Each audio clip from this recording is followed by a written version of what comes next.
आसाम के असम्बली इंतखाबात के लिए 126 नशिस्तों पर वोटिंग जारी है। आज सुबह 7 बजे रायदही का आगाज हुआ।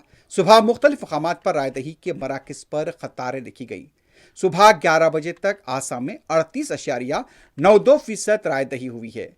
रायदही के लिए गैर मामूली इंतजाम किए गए हैं। पुलिस को चौकस देखा गया है। अहम शख्सियतों ने आज अपनी वोट का इस्तेमाल किया। वजीर आजम नरेंद्र मोदी, कांग्रेस के सदर मल्लिकार्जुन खड़गे, कायदे अपोजिशन लोकसभा राहुल गांधी, आसाम के वजीर आला हेमंता बिस्वा शर्मा ने अवाम से अपना हक राय दही इस्तेमाल करने की अपील की है। बीजेपी आसाम में एक बार फिर कामयाबी का अज़्म रखती है, जबकि कांग्रेस ने भी एड़ी चोटी का जोर लगाया है। शाम 6 बजे तक रायदही का अमल जारी रहेगा। वोटों की गिनती 4 मई को होगी।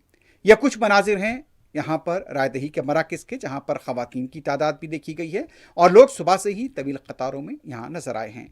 और इम्कान ये ज़ाहिर किया जा रहा है कि शाम में 6 बजे तक यहाँ पर वोटों का तनासुब यानी कि रायदही का तनासुब 70 से 75 तक तजावज़ कर सकता है इस तरह के, क्योंकि मौजूदा रायदही यहाँ पर 35 से 38% तक पहुँच चुकी है 11 बजे तक। तो इम्कान है कि यहाँ पर 70 से 75 के दरमियान रायदही हो सकती है।